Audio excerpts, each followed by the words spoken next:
This is CBC Here and Now.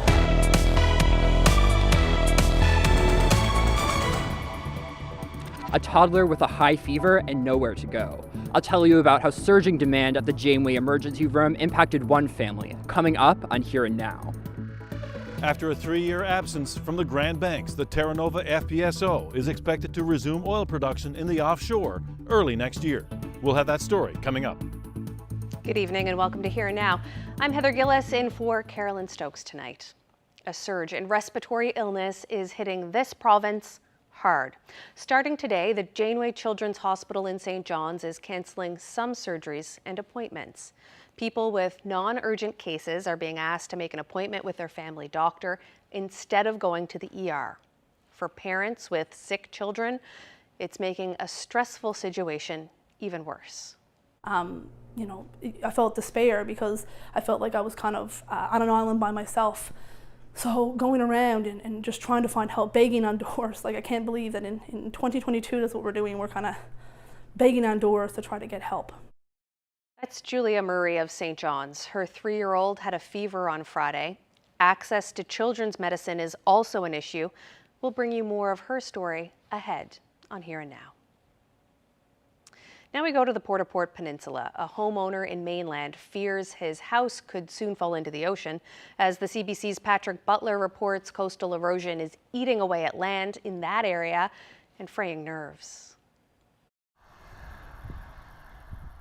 The Olivers have lived in this house for 35 years. A little paradise with an oceanfront view. But nowadays, just a few meters separate their home from the waves.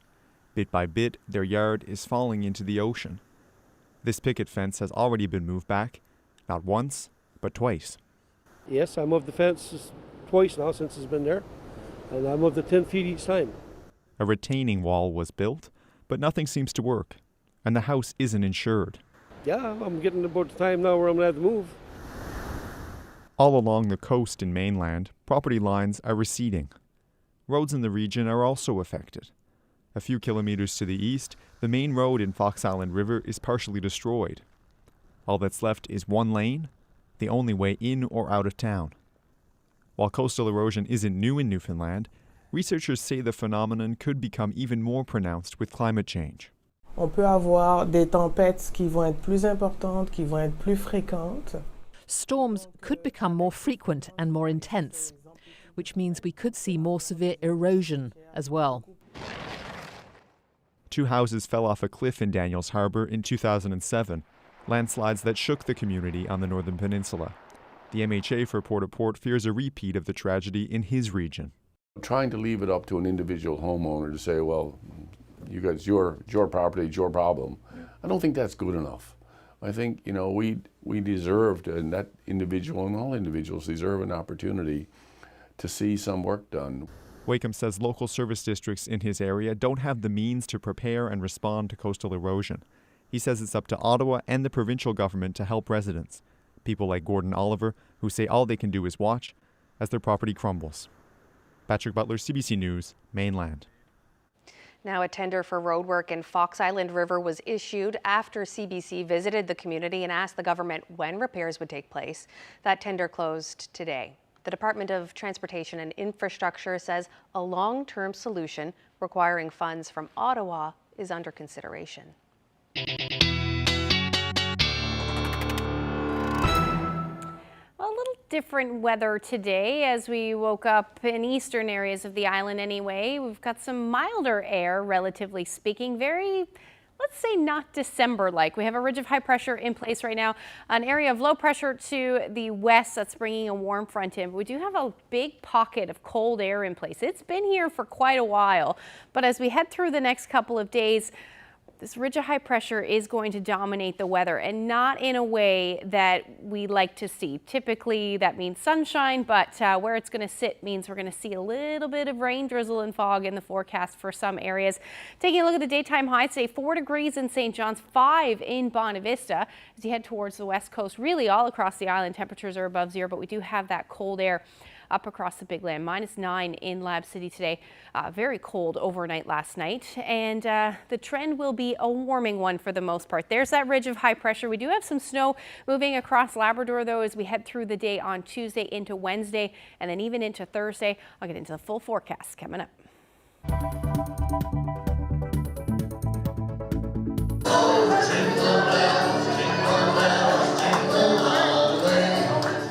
For the first time since COVID-19 came to town, a St. John's law firm was able to host its annual Christmas dinner. My life has been very fortunate. I know it hasn't been so lucky for a lot of people. It feels good to give back to people who haven't had it so good. I'm Jeremy, and I'll have all those details coming up. In other news now, the sale of a St. John's bingo hall is bringing in more money than the Basilica. An unknown buyer is purchasing the Mary Queen of Peace Hall on McDonald Drive for $3 million. That's about $500,000 more than a group of parishioners are paying to save the Basilica of St. John's the Baptist. That hall includes a soccer field and a baseball diamond. It's also near a commercial area, drugstore, and 2 schools. Some 83 properties belonging to the Catholic Church are being sold to pay millions in damages to Mount Cashel abuse survivors. And the Terra Nova FPSO has been absent from the province's offshore for 3 years. But Hibernia, Hebron, and the Sea Rose oil platforms can expect to have some company on the Grand Banks in the coming months. As Here and Now's Terry Roberts reports, it's good news for hundreds of people linked to the Terra Nova. When it arrived at the Navantia shipyard in Spain a year ago, the Terra Nova FPSO looked like a vessel that had seen better days. Plenty of rust. After nearly 2 decades of pumping oil on the Grand Banks, the Terra Nova needed work. Well, this is what the massive floating production, storage, and offloading vessel looked like this past summer. With a fresh coat of paint, she looks sharp. But it was more than paint that went into the estimated $500 million refit. Now, according to Suncor, the lead partner in the Terra Nova, the vessel will be back in our waters by the end of this month and back to producing oil early in the new year. It's a notable reversal of fortunes. Last year, with the oil industry in disarray and some of the Terra Nova partners losing interest, decommissioning was on the table. That caused widespread concern, rallies in support of the project. But with a new ownership structure and about $200 million in provincial government support, the Terra Nova is now looking much better than it did in this video. Expected to produce for another decade, 70 million barrels of oil. When it went offline 3 years ago, there were nearly 900 jobs linked to the Terra Nova. That number has since shrunk to under 600, according to Suncor, but is expected to grow once again as production resumes. Terry Roberts, CBC News, St. John's. Retired Supreme Court Justice Robert Fowler is conducting a review of independent offices that report to the House of Assembly. 6 offices, including the Citizens Representative, Chief Electoral Officer, and Privacy Commissioner, will be reviewed. This comes after harassment allegations surfaced following the 2021 election, which sparked a series of reports into or by various offices. One of those led to the suspension of Chief Electoral Officer Bruce Chalk, but an independent review of that report led to his reinstatement. The Justice Minister says the offices will remain independent, but he hopes recommendations will prevent a repeat of last fall. There was a report filed with the Speaker. Former Chief Justice Green reviewed that report, and there was another report filed after that the Acting Commissioner of Legislative Standards need to do. So there's just multiple reports going back and forth, pointing fingers at different officers, different offices. So we want to say, look, this is clearly not working. It's arguing about reports and who should file the reports, where should the report go, should we look at another report, was the report done properly? It's not working. So government has an obligation, I think, to recognize that something's not working, and when we recognize that, we need to look at ways to fix it. To Labrador West now. The annual awareness campaign to keep impaired drivers off the road is underway, but so far it isn't off to a strong start. Here and Now's Daryl Din explains why. Every year for nearly 2 decades, the local Mothers Against Drunk Driving organization has held its Red Ribbon campaign around this time of year, with one overall goal. This is our local MAD Red Ribbon, Project Red Ribbon launch. This is our 19th one. We've been here for 19 years, and we do this every year, hoping that people will stop impaired driving. But this year, it comes as the Royal Newfoundland Constabulary is seeing an increase in the number of people who drink then drive. In the last 2 weeks alone, there have been 4 drivers charged. 4 is too many. At least it's only in the single digits, but 4 is still too many. Till there's 0, we will be happy with 0. Of those 4 charges, police say 3 involved alcohol and 1 involved drugs. The RNC believes education is still the first and best way to stop impaired driving. If we get a call for enforcement or a call for action, it clearly means that somebody's already made that decision to get beyond the wheel of a vehicle or get on a snowmobile or an ATV. And if we got to get to a point where we're doing enforcement, that's not what we want to be doing. We want to see these statistics drop. It's 100% preventable, and people do not have to get behind any vehicle. Here, it's a lot of snowmobiles. You know, we've already provided the RNC with snowmobiles, and they will be doing the trail. So it's not only a vehicle, anything that you turn a key to. You know, you have to be sober. At the Labrador Mall, a tree is decorated with red ribbons and ornaments, and the names of those who've been killed or injured. Well, the memorial wall is only a drop in the bucket to what's happening, but we have members here that have siblings on this, a son on it. You know, everybody in Labrador West that's been here a while knows about what happened with Shane Mercer, and this, I think it's 12 years ago, his picture's there. So we have members that have sisters that have been killed. We have members that have had parents that have been injured, and it's life-changing for them. With the recent number of driving charges here in Labrador West, the RNC and MAD reiterate, think before you drink and drive. Daryl Din, CBC News, Labrador City.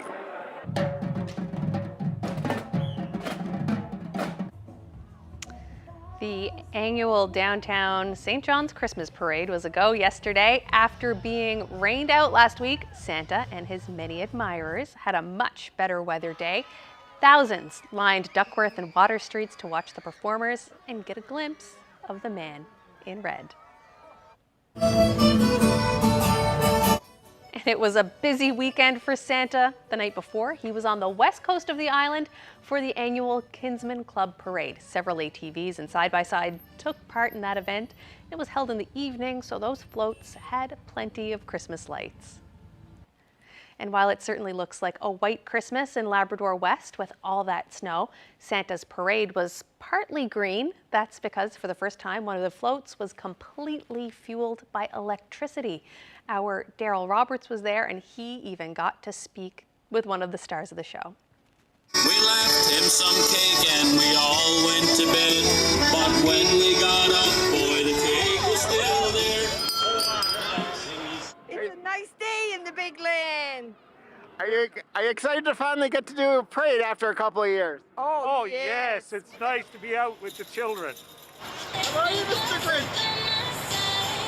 You ready for the parade? We saw the Grinch. And Elmo. Hey. Well, you know, as always, they got to be good. We're always watching. Anyway, I hope everybody has a wonderful Christmas, and we'll see you in 3 or so weeks' time. Thank you. Merry Christmas. Merry Christmas. Well, isn't that magical? For 13 years now, a St. John's law firm has hosted a community-based Christmas dinner for hundreds.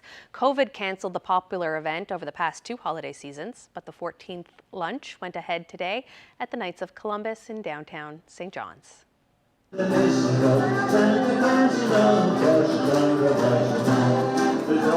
People were stuck inside and they were calling us, and we were trying to figure out if maybe there was a way we could do it without bringing everyone together. And we just couldn't make the logistics work. So this was refreshing even for us, because we're looking for something positive lately. There's community groups all around that we reach out to. They're familiar with this now because we've been doing it so many years. So it's really not hard to find guests for this at all. There must be about 8 or 9 Labatt's workers here, and they're spectacular. Yep.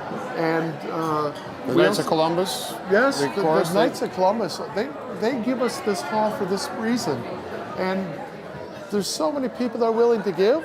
We even had a business that wanted to donate some food, But we said, no, it's okay, we got it covered. It's wonderful. I think we need something to get us all back on track. There's 230 guests were invited. Hopefully they all show up. Yeah, I wouldn't want to be a turkey. 80 turkeys, I think, is it this year? 80 turkeys we're giving away this something year? like that. We never keep count. We try to give as many as we can because we're still a little bit far from Christmas, and the price of a turkey is pretty expensive these days. So if they got something to look forward to in another 3 or 4 weeks, that's even better. Tough time for everybody now, and this little bit helps some families. We're happy to do it. You just said it's been a couple years since you haven't been able to come. What was it like to be able to come back today? Oh, good, good. Our family and friends. Sing along, the people, the kids, the dinner was lovely. Vancouver Island. Fence has a long way to come to see Chris Andrews. Oh, it was worth it. No better place to be.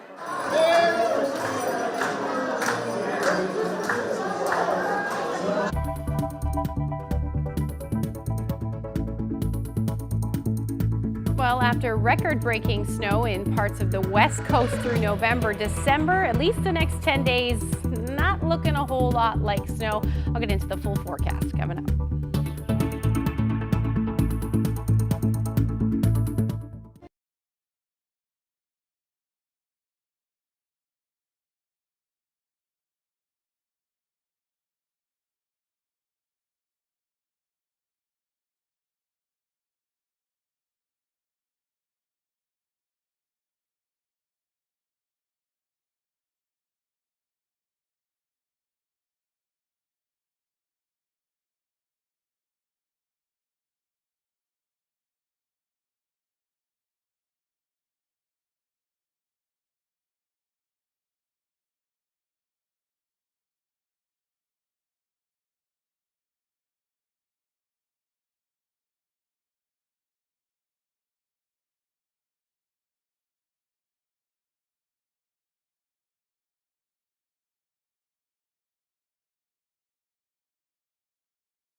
Welcome back. The emergency room at the Janeway Children's Hospital in St. John's has been filling up, making it difficult to find care for sick kids. As you heard earlier, a surge in respiratory illness is hitting this province hard. Here and Now's Daryl Roberts has that story. Desperation, then despair. When he was very sick and his temperature wouldn't go down, I reached kind of a panic mode. Murray's 3-year-old son, Jack, came down with a fever and it wouldn't go away. First, she tried children's fever medicine, hard to find amidst a national shortage. It's a mad scramble when when you get the hot tip that there's a Tylenol or Advil somewhere. You want to go out. You don't want to stockpile because that's not fair. I mean, you don't want to go out and take everything off the shelf. But it's been a struggle for sure. When that didn't work, she tried her doctor, then the emergency room, then a walk-in clinic. I felt like I was kind of on an island by myself. So going around and just trying to find help, begging on doors. Murray lined up at a clinic 7 a.m. on Friday and got her son an appointment. He's now on antibiotics and improving. She says her experience illustrates a broken system. The fact that our children who can't communicate their issues are now being forced to suffer like this, I think that it's beyond, but it's not unrepairable in my opinion. Murray isn't alone. On Friday, Eastern Health announced that some surgeries and appointments will be canceled because of surging demand at the Janeway emergency room. The cancellations come amidst a national surge in respiratory illness in children. A pediatrician in the Janeway emergency room says demand has nearly tripled in the last few weeks. In the emergency department, prior to our respiratory season, we were seeing about 55 patients per day. Now, on average, we're seeing about 160 patients per day, sometimes more. So to say that there's been an increase in patients is like an understatement. Cashin says canceling appointments and surgeries was a last resort. Due to the increased numbers in the emergency department and in our inpatient units, certain resources had to be mobilized in order to meet the more acute urgent need. In a statement, the Registered Nurses Union said the surge is placing strain on nurses. With workload already high and existing staffing challenges, registered nurses and other healthcare workers are working incredibly hard to try and meet the rising demand. Cashin doesn't know how long the surge will last, but with a long flu season ahead, she says this is just the beginning. Daryl Roberts, CBC News, St. John's. And as you heard, this situation isn't unique to this province. The Red Cross is stepping in to help the Children's Hospital of Eastern Ontario. Staff there are struggling to respond to a surge in respiratory illness in children and youth. Today, the Prime Minister says the problem is being felt right across the country. As a father, but also as a leader, I'm extremely worried about what Canadian kids are facing right now. Families really worried about whether or not they're going to be able to get their kids to hospitals. We're going to make sure we're listening to the best advice from experts and public health authorities to make sure we're doing whatever is necessary to keep Canadians safe. But of course, I will remind everyone that the number one thing we can all do to keep ourselves safe, to keep our loved ones safe, is make sure that you're up to date in your COVID vaccinations, and while you're at it, get your flu shot.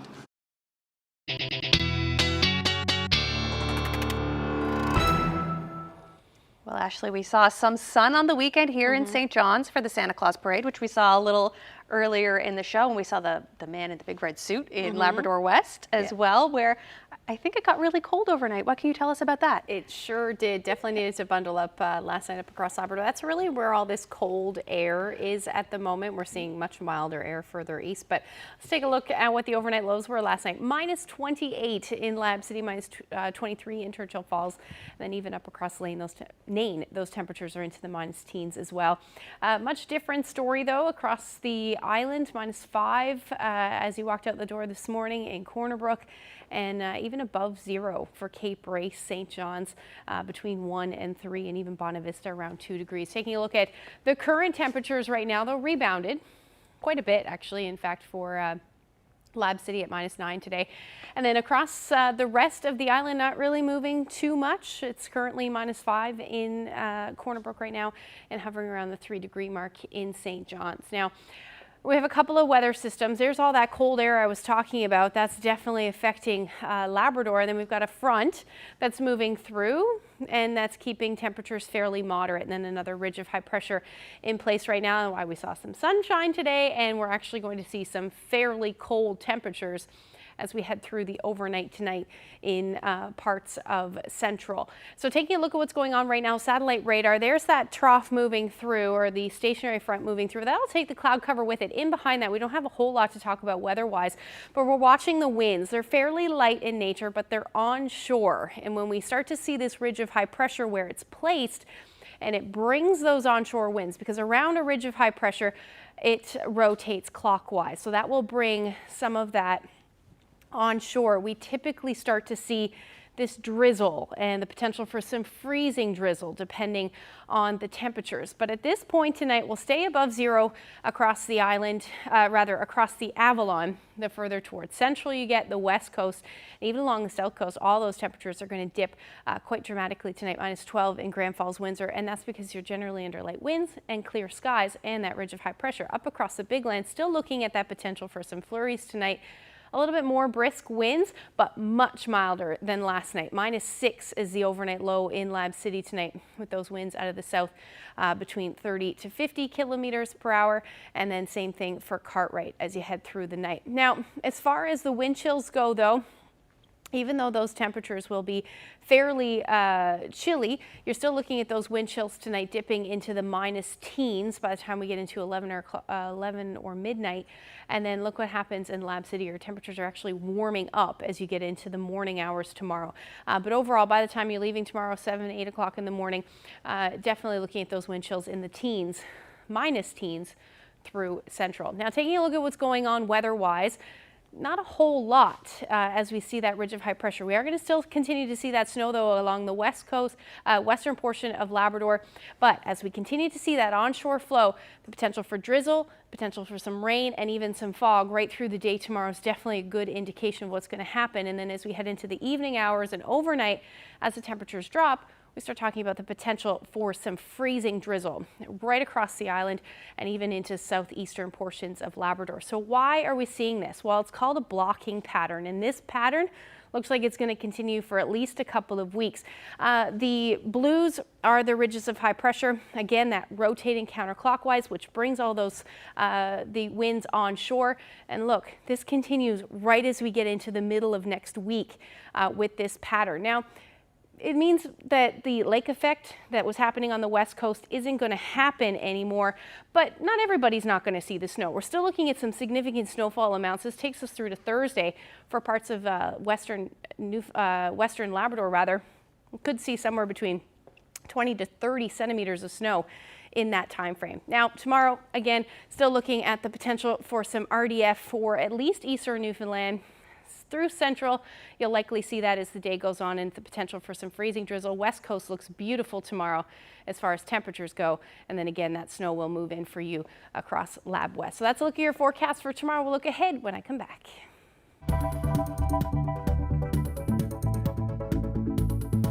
There was funerals, and there was this one being diagnosed and that one. But for a while, it was actually pretty scary to be living here.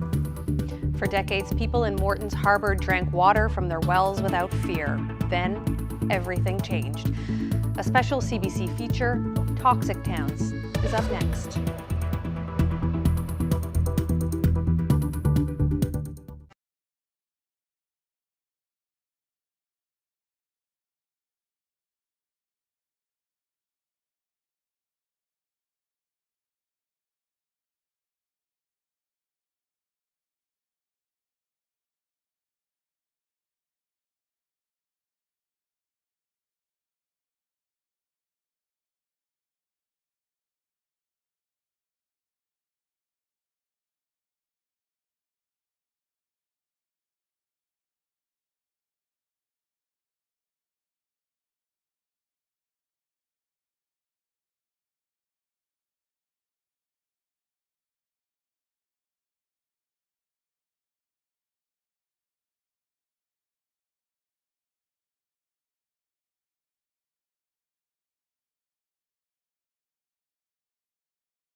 Now to a second installment of a new CBCNL series about contaminated communities. Tonight we take you to Morton's Harbour, about a half an hour from Twillingate. It's home to a few dozen people. For decades, residents there drank water from their wells without fear, but then things took a turn. Here and Now's Malone Mullen has that story.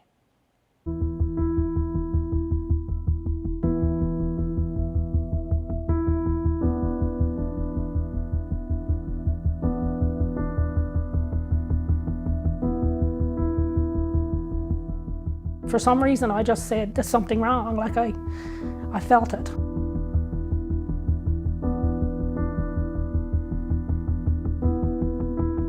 Cancer is at a high rate in this area.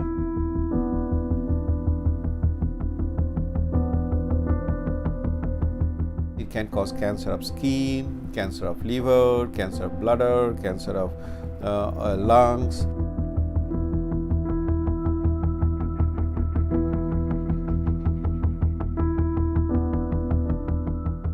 There was funerals and there was this one being diagnosed and that one. Like for a while, it was actually pretty scary to be living here.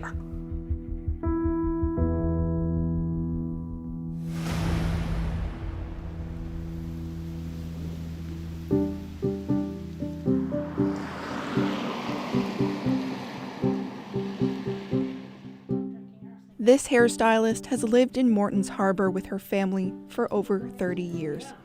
They're happy and healthy, but afraid. My name is Debbie Rideout and I live in Morton's Harbour, which is 30 minutes from Twillingate on New Orleans. I got married to my husband 32 years ago, moved to Morton's Harbour. It's very beautiful. I had never been here before I met my husband. There was no hairdresser in Morton's Harbour at that time. So I thought it was a good opportunity for me to maybe start my dream, I guess, of having my own business. And we built this house from the ground up, and we moved in 2 days after we got married, which was 32 years ago. And at that time we dug a well for water, just a surface well. Back then it still is a pretty big issue, having enough water. And so we decided to drill an artesian well. And the water was crystal clear, perfect. The people of Morton's Harbour have been drinking from private wells for decades. At the time that we had the well drilled, the company just told us that we had to get our water tested for bacteria. Everything was fine. We had no bacteria, no E. coli, nothing to worry about. You're fine, good to go. But they didn't know their wells contained one of Earth's most toxic minerals. I practically raised my sons drinking this water. And I had been always the mother that told them to don't drink pop, drink water. So we drank it used it, drank it for probably 15 years. I felt there's something going on with me. I felt tired, and not saying it was the water, but as soon as I heard it, I just stopped and I said to my husband, I got a feeling. Arsenic is actually one of the most toxic elements on Earth. Atanu Sarkar researches arsenic in well water across Newfoundland. He's found worrying links between private wells and illness. It is sometimes considered super toxic. Arsenic mostly affects all human organs. It is definitely a very strong carcinogen, and that's why in water quality measurement, monitoring, arsenic is one of the major criteria any government should take care of. In 2004, a new doctor came to town, Daniel Hewitt. He started noticing strange symptoms in his patients from Morton's Harbour. Dr. Hewitt at the time was concerned that the water was maybe a problem why so many people in our area were getting sick. The doctor told me that these areas, a lot was a report of cancers. In Morton's Harbour, Valley Pond, Bridgeport, Tizards Harbour. It can cause cancer of skin, cancer of liver, cancer of bladder, cancer of lungs. He had told me that he heard about the arsenic mine that was in Morton's Harbour back in the 1900s. And so he took it upon himself to get a sampling of people's water. And they found huge level of arsenic. We got a call within, I don't know if it hours or day, and he said, don't drink it, yours is bad. 865 parts per billion is what we had in our water, and 10 parts per billion is deemed safe by the scientific community. Nobody can actually tell me what that did to my sons or to us. After the discovery, people stopped drinking from their wells, but that led to a new problem. It meant the town didn't have access to clean drinking water. So one local club stepped in to help. One big project that we're trying to get off the ground is securing a water filtration system that will remove arsenic from our well water. Our idea right now is to have it probably somewhat similar to what you may see in some like grocery stores, places where you would fill up reusable water containers. Here in Canada, we often take for granted the fact that clean drinking water is accessible to us at all times. That's obviously not the case with the recent findings in our local artesian wells. And with that, people are getting sick. And, maybe I'm prematurely making the connection between the two, but it looks like all signs are pointing in that direction.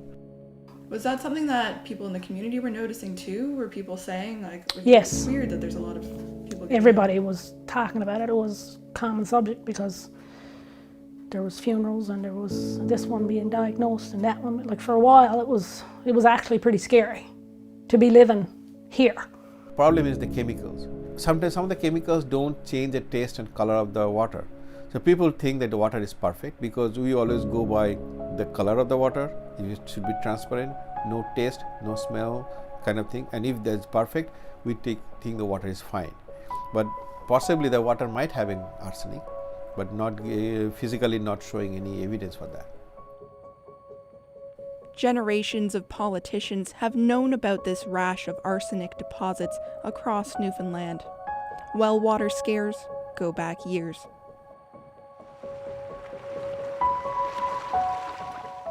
This is the well in Chapel's Cove where the arsenic was found. It happened naturally, minerals in the ground mixed with the water. The last thing we expected was arsenic. Every time we had our wells tested, we were told we had excellent drinking water in the town, and then all of a sudden we were bombed with this one, big concern. Sarkar wanted to know if years of drinking arsenic had actually made people sick. We got the cancer data from the Provincial Cancer Registry, and we didn't compare the cancer rates with the control populations like Gander and Twillingate, which are living in very close to that areas, but still they have public water. The water is regularly tested, and report shows no arsenic, and we found almost 25% higher. Now I cannot say even now that those are always due to arsenic, but definitely that shows that arsenic exposed populations having higher level of cancer compared to the populations whose water is actually arsenic free. Would you call it a cancer cluster? Well, it is very strong word, cancer cluster. I am a bit cautious about making this statement until unless I do some kind of investigation. But based on my experience with other colleagues across the world who have done similar kind of research, I discussed with them and they said you can actually call it cancer cluster. But again, I'm telling you, it might be a little bit politically sensitive, so I'm a bit cautious in making that statement. Well drillers say they aren't legally required to test water for arsenic or other minerals. That responsibility lies with the homeowner. The Department of Environment refused to offer a clear explanation about why. Nobody had ever told us that we should have our water tested for minerals. If at that time somebody had said to me, send your water, I would have sent it to wherever they had told me. Debbie Rideout's family hasn't gotten sick, but it's something Rideout will worry about for years to come. I did everything as a parent to keep them safe, but one thing I failed. and that was the water, and I had no idea.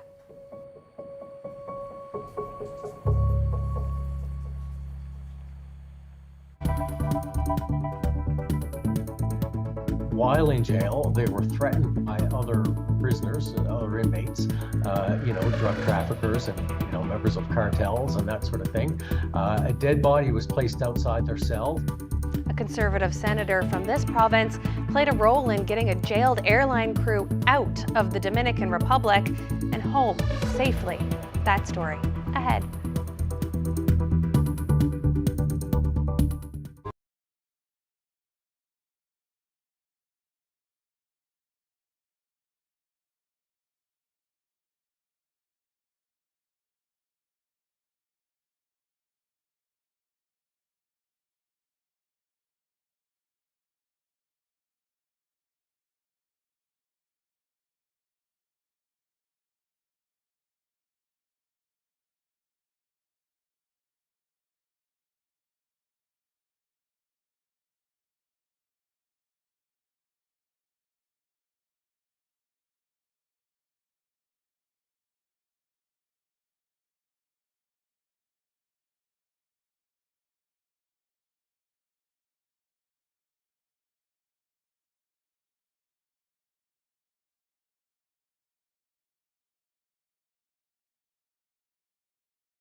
Most people in this province think of the Dominican Republic as a tropical paradise to temporarily escape our wicked winters. But a stopover in the Caribbean country left one Canadian flight crew living a nightmare. They were detained, jailed, and their lives were threatened.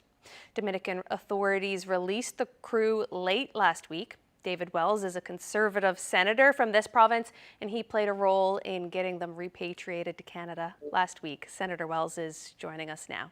Hi, Senator. Hi, Heather.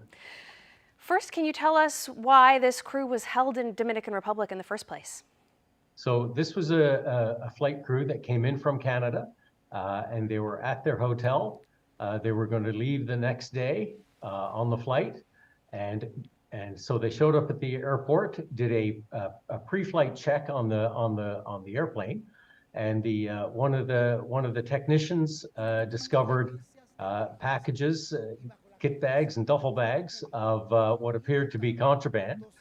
They notified the authorities, both the RCMP, Pivot Airlines, their employer, and the local authorities.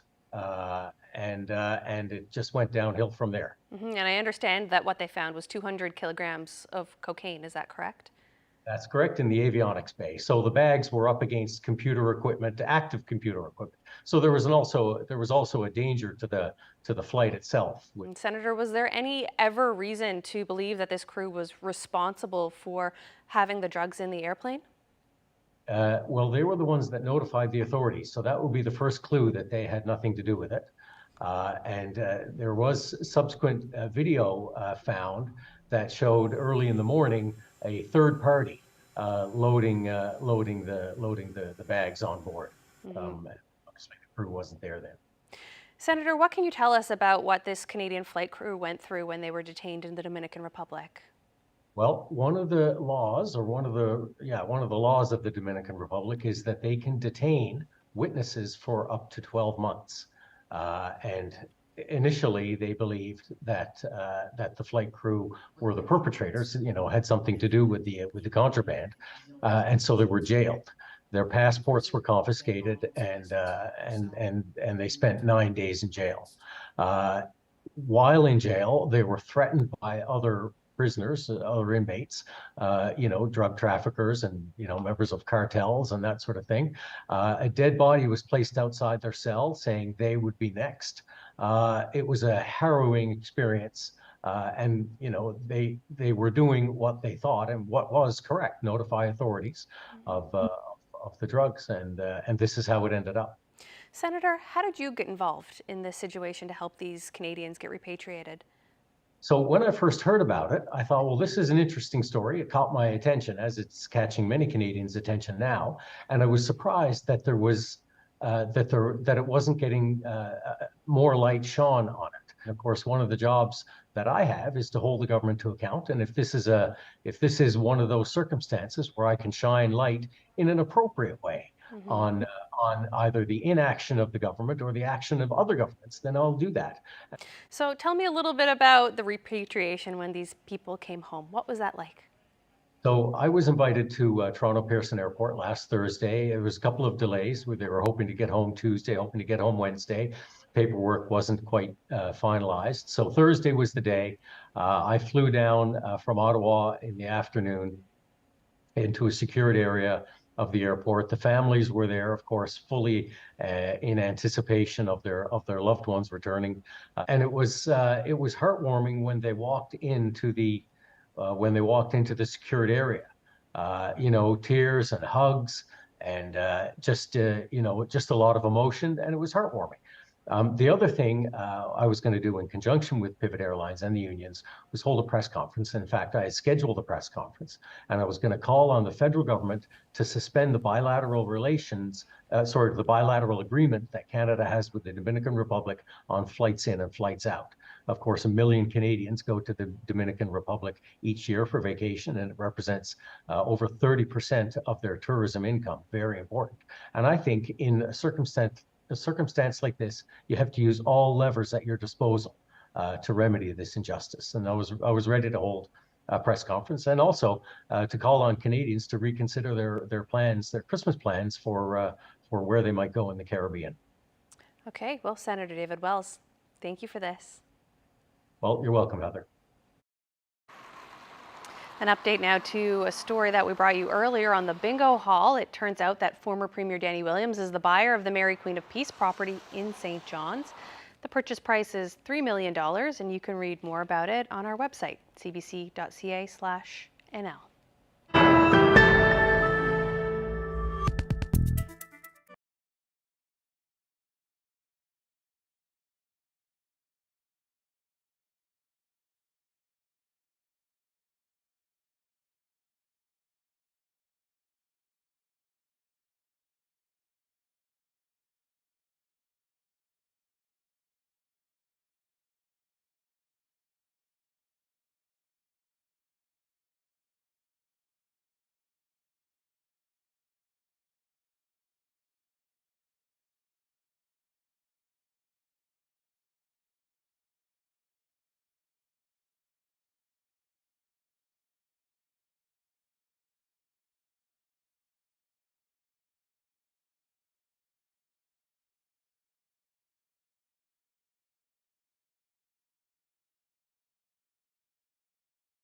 Well, Team Canada's time at the World Cup has come to an end. They had a special connection to this province. It was a game here in St. John's that helped them last qualify for the World Cup. Freelance contributor Andy Bullman has a look at how that game ended up being played here. It's been 36 years in the making. A historic, but ultimately very short trip to the World Cup for Team Canada. Today we're talking to some fans, but first, before that, a look back.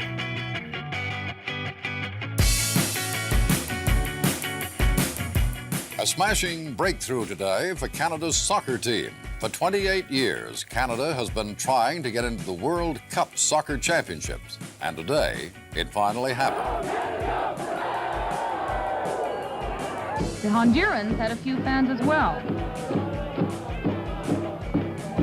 We're here today at the King George V Stadium, the oldest surviving soccer stadium in North America. This is where that epic 1985 Honduras versus Canada World Qualifier happened. In 1985, when the World Cup qualifier came here to St. John's, you were treasurer. What happened? How did it happen? How did you manage to pull this off? Andy, that's an interesting question.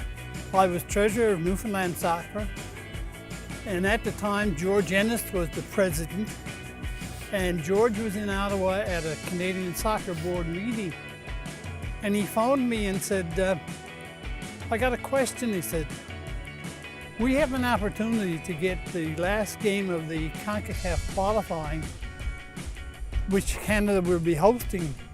He said, but there's a hosting grant required of $25,000 plus 50% of the net. He said, what do you think? I said, well, George, I said, $25,000. I said, that's 2,500 fans at $10. I said, we'll make money. Oh, he said, will we take it? Yes. And that was how the game ended up here. What was the energy like? Oh, super, super. You know, I mean, to be able to cheer on the Canadian team, knowing that a victory would bring them to the World Cup, it was outstanding. It really was. Terry O'Rourke, co-owner of the Duke of Duckworth, is no stranger to the World Cup. He's an avid sports fan, has owned the bar for 32 years, and has hosted matches through 8 World Cups, including the Canada versus Croatia game on Sunday, November 27th, which had its share of historical firsts for Team Canada. So describe the game on Sunday for me. Was this place packed to the gills? Yeah, it was wonderful. We had a lot of fun. Yeah, we were very busy. And as I say, the atmosphere was wonderful. Everybody sung the national anthem. And when the goal went in, the building just shook. It was tremendous, yeah. Canada's first ever goal at a World Cup. Yep. Yeah. And you don't think the last? No, without a doubt. No. They're only getting better. It's a great program, and it's a good young side. I think they're going to only get better.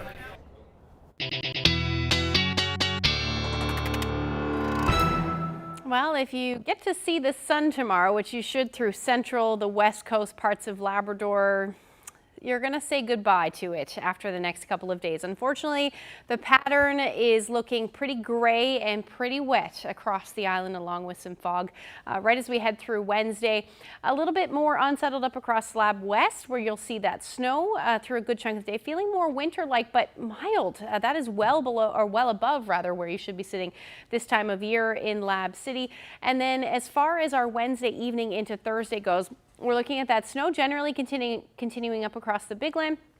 It'll head towards central Labrador as we get into Thursday morning. But again, that ridge of high pressure in place, that onshore flow, which means there really isn't a whole lot of change in the forecast through our Thursday either across the island. Take a look at that. Temperatures between 3 and 4 degrees, lots of gray skies, lots of drizzle, and lots of fog in the forecast. Up across Labrador, though, temperatures mild yet again, around 0 degrees for Lab City. Nain hovering around 1. And then even Happy Valley Goose Bay will be around 3 degrees, where you'll see that potential for a few showers in the mix. Take a look at the long range forecast. Basically carbon copy, right, as we head into Saturday. Same thing through central Newfoundland, where temperatures will sit somewhere between 2 and 4 degrees. Little flurry activity expected by the time we get into Saturday for western Newfoundland. And then for eastern Labrador, you're looking at your temperatures into the 2 or 3 degrees, so well above seasonal, and then a drop finally for Lab West, which I'm sure you're all very happy about. Just wanted to share this last photo with you. Just before we leave you, orange glow in the Big Land. Richard Joy shared that great shot with us. If you have any weather photos, send them to my Facebook page, Twitter, or email them to nlphotos@cbc.ca. Well, isn't that just stunning? It's a beauty shot. Indeed. All right, thanks, Ashley. And thank you so much for joining us. Have a good evening. Good night.